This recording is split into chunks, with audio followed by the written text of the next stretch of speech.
Welcome to Real Estate Coaching Radio, America's #1 trusted resource for realtors who demand authentic, real-time coaching. Starring award-winning real estate coaches Tim and Julie Harris. Get ready for unfiltered, full-strength honesty about what is truly working to get you into action and make you money in this new real estate boom. Now to our hosts, Tim and Julie Harris. Welcome back to Real Estate Coaching Radio, and of course, we're your hosts, Tim and Julie Harris. First of all, I want to thank all of you for so many great birthday wishes. That was wonderful the other day. I apologize for not having done that sooner, but it was very nice to hear from literally hundreds of you. It got to the point where I really couldn't say thank you anymore, so I just gave myself a little birthday present and kindly accepted your birthday wishes, then deleted the email. But I do appreciate you guys thinking of me. I sincerely do. And another quick reminder, Julie's birthday is tomorrow. So there you go. Cookies, candy, flowers, jewelry. It's all good. Or just right. A nice happy birthday. I'm joking. So we definitely appreciate your happy birthday wishes. That's really nice of all of you guys to think of us, and we appreciate that. If we could send all of you individually happy birthdays, we would, but there's just so many of you. So a collective happy birthday back at all of you. And Julie, in a lot of ways, our listeners have given us a wonderful birthday present because they've made us the #1 industry radio show specifically for real estate agents, for realtors. I mean, there's a lot of other folks out there that are, focused on brokers, that they're focused on, fill in the blank niches within the real estate industry. But our primary focus and our passion truly lies with the individual practitioner. That's where our strength lies as coaches. That's where, essentially a lot of our coaching clients start out as really strong individual agents, and then they build teams and they build systems around that. And it's interesting, the biggest group, I would say, of new agents that are joining our coaching program are top producers. And I think that's fantastic because what's happening is a lot of agents have been up and down the sort of pathway that a lot of agents follow where they, build these big teams and they then find themselves lacking profitability. And then they tune into Julie and I and they hear the fact that they can honestly have it all. They can have profit, but at the same time, they can build a smart team is what we call it. And a lot of agents are coming to us saying, hey, listen, I've done this big team thing for a long time. It's not profitable. I'm not building net worth. And they're realizing, one of the tenets that we've been saying that of our coaching business, and all of you guys should be adopting this for your own businesses, your true product at the end of the day, what you're producing is profit. And if you're not producing profit for you and your family, then you're really not in business.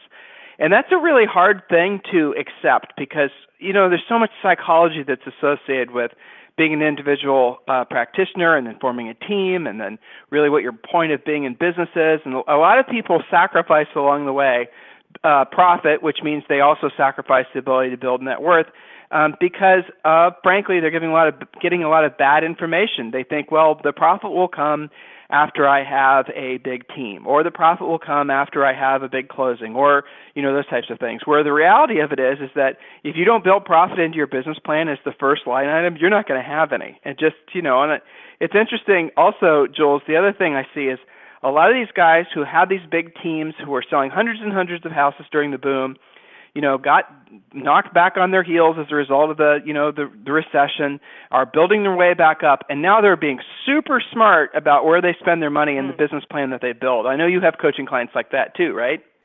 Yes, I would absolutely agree with that. We hear things like, quote, I'm going to do it right this time. And I hear also from amongst the grizzled veteran and recovering, previous grizzled veterans putting it back together, that this is pretty much the last hurrah. They don't want to redo this again after the next recession because they're just not going to feel like it. They want to be retired at that point. So we appreciate that, and that's what we're here for. So, yeah, I mean, it's tough, but, it's also liberating to know that you're doing it, quote, the right way this time around. And, I think that's exciting. It's great to see that come together and really great decisions being made and a very careful process about getting the train back on the tracks. So I had a fun coaching call today with an agent in LA, and here's basically what he said to me. He said, Tim, I know you guys talk about Mojocells all the time on your radio show, and they're one of our sponsors, right? So I do. And he said, you have been doing, I maybe shouldn't say this, but he said, you've been doing them a disservice because I didn't really understand how incredible Mojocells is. He said he thought it was just an expired service. He didn't realize what a really all-in-one system Mojocells truly is. You know, Mojocells, when you employ it in your business, really does give you the opportunity to take your focus away from all the noise and just focus it purely on taking listings, especially expireds and for sale by owners. And as Julie always points out, remember, you can also use Mojocells for organizing your calls to your centers of influence and past clients. I mean, you can use it for a variety of different things, but it really is a phenomenal system. Honestly, it should be a standard issue product to have in every real estate agent's arsenal, and that's absolutely the first thing that anytime an agent asks, you know, Tim, what should we be spending our money on? I always say Mojocells, and then obviously you're going to have to learn the scripts, and you're going to have to develop the skills to get effective at it. But if you put, I would say, moderate effort into our skills, the scripts and learning our skills that we prescribe to you guys, you will be able to see results probably no more than about 30 to 45 days. You'll be setting listing appointments consistently, and then you'll take listings. I mean, that's the process. But absolutely, if you're serious about taking your business to the next level, I definitely would suggest you utilize Mojocells.com. Probably one of my all-time favorite products out there for real estate agents. Also, a lot of you guys are requesting free coaching calls, and I appreciate that. And we have actually added to our coaching staff to provide free coaching calls for you. Now, for a while, frankly, you guys were having to wait 2 weeks, and now we've gotten it down to like 24 hours. So if you go to freecoachingcallsforagents.com, you literally will schedule your own free coaching call right there on the website. There's no emails. There's no phone call, ad delay. You literally can go to freecoachingcallsforagents.com and schedule your own free coaching call around your schedule, and then one of our coaches will call you, and you'll have your free coaching call. And the free coaching call, this isn't just, you know, a quickie call. Some of the free coaching calls last up to 90 minutes. We go through every single aspect of your business and help you create a mini business plan so you know where your actions need to be for the rest of the year. So technology is a blessing, there's no doubt. I mean, technology has allowed a lot of us to automate our businesses to the point where we don't have to have big staffs anymore. We don't have to have a bunch of paid employees working for us, because all the cool stuff that's out there nowadays, and you need to know how to make it work. But one of the downsides of the technology has been the fact that buyers now are beginning to, not beginning to, but they're really able to question sometimes the value that you deliver. In other words, because the buyers feel like they can get all the information they would have had to get from you or get from an agent before they can find it online, it's very difficult to get any loyalty out of a lot of buyers. And this is especially true in a lot of the hottest markets where there's a perceived lack of inventory. So on today's radio show, what we're going to be, Julie wrote down 4 points, and these are all great points. And as you guys know, our education, our training, and certainly our radio show is always about practical information to educate you, motivate you, and get you into action, and that's what you're going to get today. So there's 4 points, and Julie and I might add a couple here and there, to really help you hone in on your buyer skills and making it so that you are, first of all, working with the best, most motivated buyers, because remember, at the end of the day, there's no truly have-to-buy buyer. I mean, buyers can always rent, but we are going to show you some very specific tools to really make sure you're pre-qualifying and only working with the best of them. And we're going to give you some suggestions and some scripts on what you can do to get those buyers to be loyal to you. Because let's be honest, guys, a buyer lead in itself is relatively useless, because that buyer lead is also being, especially if you're buying buyer leads, which we do not condone, you become a listing agent, just take a handful of listings and you'll have the buyers beating down your door. That's how it always has worked, so learn how to take listings. But if you are in the process of learning how to be a listing agent and you are still buying buyer leads, which, again, all of you should be weaning yourself off that. Oh, you know what? Here's an interesting quick. Julie, have you heard this? We'll get back to regular scheduled programming in a second. I had today probably 4 different agents email me, radio show listeners on our Facebook page, whatever, right? I mean, we have 100,000 listeners to this radio show. So anyway, and they're all telling me that they have either personally or had an agent friend experience a massive increase in the prices from Zillow. Have you heard that? Yes, I have. Here and there randomly, but yes, definitely.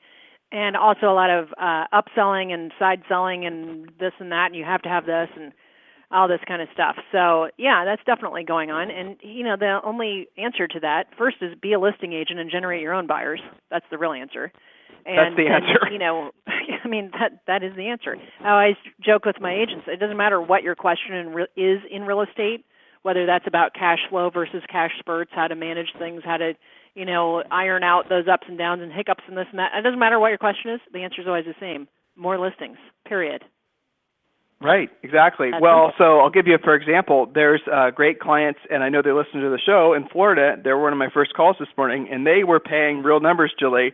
They were paying something like $5,500 a year for their Zillow Premier Agent, whatever it was, and they were getting decent response. They were folks that were very good at lead follow-up.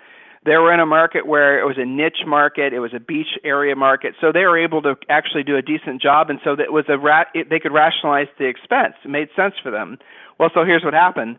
Zillow, the contract was over. Zillow called them up, and get this, Jules. I haven't told you yet this today. It's pretty amazing, but this isn't the only example. That for no more impressions, in other words, for the exact same product or service they were purchasing before, the new price is over $15,000. Wow. Yes, that's typically the increase is about triple what they've been paying. Isn't that incredible? Scary consistency with that. And, yeah. If you were thinking about becoming a listing agent before and you get that surprise, well, now your decision's basically been made for you, isn't it? Well, that's, but here's the funny thing. Again, you're reminding me of the call. They said, Tim, we had the leads were occasionally coming in from Zillow, and we were getting some other things going. And, we had the, Smart Zip, and I know you guys, a lot of you tried Smart Zip, and I'm frankly getting mostly negative feedback about Smart Zip. So that's something else you maybe want to reconsider. We have had a lot of people that were early adapters for Smart Zip. They started using it. And I haven't, honestly, of all the folks that I personally come in contact with, I have not spoken with a single agent who is going to continue with that, with using Smart Zip. There's a whole host of reasons why. Maybe I'll have some of them on the radio show, and you guys can listen directly from agent users about what their opinions of the sort of smart geographic farming is. But anyway, moral of the story is that they had Smart Zip, these agents in Florida. They had Zillow leads, and they canceled all of them. And this is the thing that was interesting about the call, Julie. They said, so Tim, what this means now is that we are really going to take the idea of learning to be very good listing agents seriously, because we've burned our ships, the old story. So we burned our ships. Right now we don't have any excuses not to actually learn to be master salespeople and learn how to go after sellers. And they said they felt relieved. But not only did they feel relieved because now they had a very clear myopic focus learning how to be great listing agents, but they also saved themselves, it was something like $12,000 a month or something crazy or whatever it was. Wow. Not a month, but it was a huge number, right, for an individual agent, Not right? insignificant, yeah. Not insignificant, Howard right? So Howard would have called that creating a have-to situation. Now they have to become great listing agents, which curiously does tend to motivate people. So that just makes our lives a little bit easier as coaches. Well, it does, because then they're out of excuses. So, Julie, Exactly. the buyers, right? It's very difficult nowadays to get any sort of loyalty out of buyers, because they can go to a million different websites and get the listings. They can, nowadays it's not difficult to find an agent that will give you a portion of the commission. So the focus on today's radio show is how to get loyalty out of buyers. And so you write down 4 great points, so just jump right in. Perfect. So number 1, why is it? Let's actually look at this. We hear about this on coaching calls. You guys complain about it to each other on agent websites and at seminars and things. Why is it that buyers sometimes bail on you? What causes that? Well, there's several reasons. One is lack of confidence, taking too long to find them a house, lack of communication, and making them do all the legwork. So some of you guys, you're doing this crazy, I have them on a drip system and they'll let me know when they want to see something. Is that really doing your job, or are you making the buyer do all the work? And by the time they see something they like, it's almost always in contract with multiple offers on it. And then you're mad because they go and they get themselves in contract on new construction because that was an act of desperation on their part, right? So how much of this is the buyer's fault and how much of it is the agent's fault? So that's kind of a mindset check on that. And all of you guys have stories that you can relate. I know this is not news to you. So let's go to point number 2, Tim. What do they do about this? Well, so point number 2 is what do you do about this is you have to learn how to formalize how you work with buyers. It's a revelation to a lot of you that, a question we always like to ask was, would you work with a seller without having listing contracts signed? No. Okay, is the answer, right? Would you work with a seller who had unrealistic expectations about price or anything else? No. So you have specific rules and guidelines, and if you don't, we'll teach you how to have some with regards to working with sellers. But when it comes to working with buyers, you guys have virtually no formalized presentation, for example. You have no formalized system to work with buyers. And so one of the first ways that you can differentiate yourself when you're trying to get buyer loyalty, and we're going to tell you what the goal here of buyer loyalty is, and by the way, yes, it's a buyer agency contract, but the way to get it is to prove to them that you're different. The easiest way to do that is by having a formalized presentation that walks them through the whole home buying process. And Julie, make sure you write that down because we have to update that, our buyer presentation in Real Estate Coaching Essentials. And we should also be getting our graphic artists to update that in a template format for all of our agents. So there's a nice thing to add to your to-do list. So the idea is when you meet with a buyer, just as if you were meeting with a seller, you would have an actual presentation, whereas normally most agents have this very sort of informal, sloppy, overly social, let's meet at Starbucks type approach to getting buyers to work with them. And it's no wonder why the buyers don't have loyalty to you, because of the fact that you're not presenting yourself as a professional. And if it's a particularly hot market, which most of the country is right now, those buyers are going to be nervous about working with someone who's not super serious. And like I said, the first thing you got to do to differentiate yourself is absolutely positively have a formalized and actual presentation to show them that you're a true professional. So Julie, point number 3, what goes into your presentation? Okay, perfect. So let's say you've come to terms with the fact that you lose buyers sometimes, specifically because you don't present how they are supposed to act as good buyers that will end up buying with you. So what goes into your presentation? Well, the buyer search action plan. What do you actually do? When you do a listing presentation, we teach you to have a listing plan of action where you do these things to get the home sold. Well, think of that for a buyer. What do you actually do for them? And the answer cannot just be throw them into your buyer search drip system. That's not an action plan. That's a lazy plan. So what do you actually do for a well-qualified or all-cash, highly motivated buyer? Well, you have an action plan, which includes, it can start with searching in the MLS daily for them, but that's about 10 to 20% of the work these days with things moving so quickly. So you also are going to search for pocket listings through networking with your fellow agents. You're going to become aware with them of the new construction possibilities if that's appropriate for their area and their price range. You're going to search for sale by owners, old expireds, withdrawns, temporarily off the market, your own past client and center of influence database. Maybe you have already sold a house 3 or 4 years ago that actually meets the buyer's criteria, and then you get to work with that homeowner to move them next. So what is your actual buyer search action plan? What are you committing to doing for them? So you want to present what you'll do for them before you ask for something back from them, which is point number 4. What do you expect from the buyers? Well, you expect loyalty, and you expect them to sign a buyer agency agreement. But Tim, nobody in my marketplace uses a buyer agency agreement. I don't want to be the only one. Well, let's get to that particular common objection in a second. So you guys heard what Julie said. You're explaining to the buyers specifically what you're going to do and how you're going to do it, right? So here's what we want you to do. And by the way, we've already done this for you. It's part of our proven home buying system. It's part of Real Estate Coaching Essentials. Coaching clients, make sure you're using a actual presentation, the one that we give you. And one of the things in there, just like on the seller side, on the listing side, we give you specific USPs to get the sellers to commit to working with you, right? You guys know what I'm talking about, coaching clients who are using our pre-listing pack, using our listing presentation, which should be all of you. You know what I'm referring to. Well, buyers deserve the same level of professionalism, right?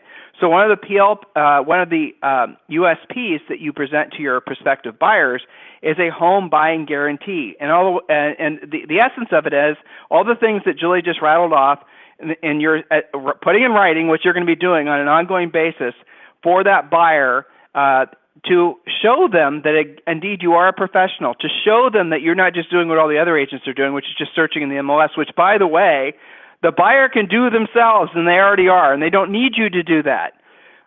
Again, bottom line, show them that you're a professional, explain to them what you're going to be doing differently than whatever all the other agents are doing, and that means that they'll want to work with you. They'll appreciate you for being more professional. They'll appreciate you for respecting them and respecting the time that they put forth to potentially work with you. So, Julie, what do you expect from them? So, right, you've committed, you've given them some guarantees, you've given them a formalized presentation, you've explained to them how you're going to be going about basically finding them a house, you've shown them beyond a shadow of a doubt that you're not just another agent, you're extraordinary and you're going to be doing things that are, extraordinary for them. So what do you as an agent expect in return for that? I want them to be loyal. I want them to tell me the second they come across any property that interests them, whether that is new construction, for sale by owner, even for rent by owner, Zillow Make Me Move, anything that I sent them in the MLS. It doesn't matter what it is, what the source was. And it also, here's an interesting little point, especially for those of you in markets where you have a lot of foreign buyers, but across the board, just especially for those agents, people who are looking for properties sometimes actually think that they have to call RE/MAX agents for RE/MAX properties and Century 21 agents for Century 21 properties. So you need to also tell them that you can and do show and sell anything in your entire state. Your license covers the entire state, as well as the any brokerage, any agent's listing. So that seems very basic, but those of you who are selling, especially like our Florida agents who have a lot of British clients, that's not how it works over there. And even if they're not foreign, you need to cover that. So what do you expect from them? You're going to tell me the second you have any interest in any type of property listed with any entity or even a for sale by owner or new construction. That way I can represent your interests, because whoever has the listing, even if it's the homeowner themselves, they represent themselves. They don't represent you. So I expect you to call and tell me or email me what you're interested in so I can get to work for you. I expect you to be committed to me as I'm committed to you doing all of this hard work. Now, I'll tell you, Tim, an interesting little sideline to this. I was just talking to an agent at Sotheby's, and she brought some of this up, and we were talking about it, and we discussed the fact that we confuse buyers sometimes by saying things like, I work for Sotheby's. Well, that kind of implies that you might have a salary. Most buyers and sellers don't realize that you're living on just commission and that this work you're doing might be taking you away from someone who's more serious. So even though I say I work for Sotheby's, that doesn't mean that I have a paycheck coming from them. I'm going to get to work for you, and I'm going to prioritize you and your family and your needs in exchange for that. Because I am a commissioned salesperson and I'm going to really work hard to get you the house of your dreams, I'm going to ask you to be just as committed to me. And by the way, explaining that is part of the buyer presentation that, again, we want all of you guys to use. Julie touched on something else, and it's worth repeating. Many of you don't realize this, but United States is unique. Canada, actually, is very similar to how we deal with commissions. In the United States, there's typically a commission, be whatever the number is, 5%, 6%, 7%, sometimes more, sometimes less. And then that commission is typically shared evenly, or at least in most markets, the buyer agent, the agent who brings the buyer, right, is paid 2.5% to 3%. That's typically the way it works. Well, you guys might not know this, but in the rest of the world, aside from Canada, it doesn't work like that. So in most parts, like England as an example, there are no such thing as buyer's agents. There's just listing agents. Well, that would be a shock to a lot of you, wouldn't it? If all of a sudden there were no buyer agents, there was just listing agents, and there's no real centralized MLS like there is in the United States. So you'll go from one broker to the next, and then you look at their particular inventory, and that's how you go about finding a house. Now, you can pay an estate agent, as they refer to them, to work with you, helping you find a house, but it's not something that's ever assumed to be paid for from the seller's commission, from what the seller's paying. I mean, when you talk with folks from different parts of the world about how our real estate system works, they think we're nuts. The fact that the seller pays the commission for both agents, even the agent that's negotiating against them. So in Australia, the traditional way of doing business is through auctions, and that's completely different than what a lot of you are experiencing. So you go as a listing agent, you go to the seller's house, and there would be no, drawn out listing process where you put it for sale and you do all the rest of it. It's an auction, and they're essentially choosing the best auction house to sell the house. So, when you have a buyer that's coming from a different part of the world, they don't know how our system works. They have no clue how we get paid. They have no clue who does what and how it's done. So going back to the fact that you have to have a formalized presentation. And here's the other interesting thing that happens is when you start respecting the buyers like you would a listing with a presentation, with a guarantee, with specific assurances from you, you will find that in many cases they'll say, I was working with so-and-so before, and I just didn't see that they had the same level of professionalism. Now, some of you have buyer agents that work for you. Your goal should be getting all of them using our buyer presentation, and then before they work with any buyers, they should have, at the very least, a buyer agency contract signed. Now, obviously, there's other requirements that and we've talked a lot about this on the radio before any of you consider working with a buyer, you need to, knowing that at the end of the day they can always rent and they can always basically just flake out on you, you need to lessen the likelihood of you wasting your time by having minimum standards for your buyers. I'm going to go through that real quick right now. Number one is a buyer agency contract signed, and Julie, and knows this, and I know this in many markets. That's not normal. It's not customary. It'd even be considered radical. So no problem. A buyer agency contract signed with an easy exit attached to it. So if the buyer's not satisfied with the services you're providing, that you'll release them from the buyer agency contract with 72 hours notice, no strings attached, and obviously the exclusion would be if they were purchasing any properties that you had introduced them to. That way you'd be covered on your commission. But the moral of the story is that you're asking for their commitment, but if for some reason they're not happy, you'll let them out of the contract. Why 72 hours notice? Because maybe it'll take those 72 hours for you to write the relationship and for them to continue to want to work with you, right? So the next thing is you want to have them completely approved. Pre-approvals and pre-qualifications, guys, remember those terms don't mean squat. So make sure when you work with a buyer, the buyer's had a 3-merge credit report done, income verification done, asset verification done, employment verification done. So the only thing that the loan is subject to would be the appraisal of whatever they purchase. Very, very important that you understand your lender, your buddy lender who takes you golfing, he does not spend hardly any time on that file until you spend hours and hours putting that buyer into contract. And then he'll go through the file. Then he'll decide. That's the reason that you guys are so stressed after things go into contract and you're hearing all these stressful things from the lender because the lender didn't do squat before you started working with that buyer. Insist that your lenders actually approve your buyers before you spend time with them. The only loose end would be the appraisal on the subject property. So that's a whole different conversation. And the next 2 rules for working with buyers are quite simple. Number one, if they have a house to sell and it's local, it's listed with you. And if it's out of state, it's obviously listed with somebody else. In other words, if they can buy without the sale, then that's great, but most cases they can't. And the last rule would be, and this is kind of an intuitive thing, so it's hard to kind of, you guys will have to determine this on a case-by-case basis, but are they actually acting motivated? All of us have had buyers where they start out all, excited and they're jumping to it every time you tell them about a new listing. And then maybe after a week, they start losing their steam and you'll tell them about a great new listing and they don't return your call or whatever. Well, that's a buyer that's not being very consistently motivated, and so maybe you determine that they're actually not a buyer you want to be spending your time with. You guys get all of this? So, Julie, any other thoughts you have as we round the bend on today's radio show? Yeah, I was thinking, agents will say, well, I don't want to be the only one doing this, and what if I lose the buyer because I'm the only one doing this? Well, look at it this way. Do you ever think about the fact that most agents don't have a listing presentation? And that you might be unique because you have a very professional, well-polished listing presentation? Interesting thought, isn't it? So to your point, Tim, you'd never take a listing and just start advertising it and, put a sign in the yard, make home brochures if you didn't have a signed listing contract, would you? So why is it that we're so willing to work with buyers without any kind of loyalty? And so I end the show with the same thought that we started it with.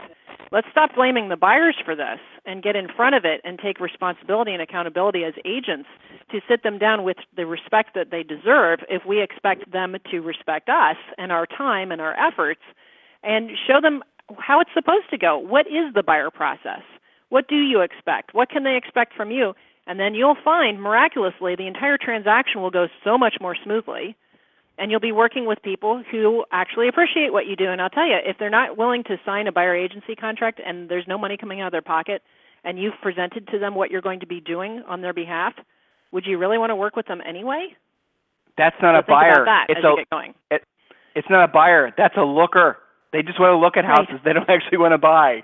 They're a real estate tourist. That's right. And you're the tour guide, the unpaid tour guide. All right, great. So listen, everyone, your homework from this radio show, as is your homework from every radio show, is continue to help us get the word out about the fact that this is going to be probably the best real estate market of our entire careers. It's going to last probably another 8 to 10 years, ever-improving markets. You guys heard the jobs report data yesterday. Everything is improving in our economy. Make sure that you're part of the rebound. Make sure that you're personally benefiting from this boom. And if there's anything we can be doing from you or for you, obviously, request a free coaching call. Free coaching calls for agents.com. Free coaching calls for agents.com. Have a fantastic day. We'll talk to you on the radio tomorrow. This program has been a presentation by Tim and Julie Harris, Real Estate Coaching. For more information on our real estate coaching and training programs, visit our website at timandjulieharris.com. Remember to tune in weekdays at noon for upcoming shows, and until next time, thank you for listening to Real Estate Coaching Radio with Tim and Julie Harris.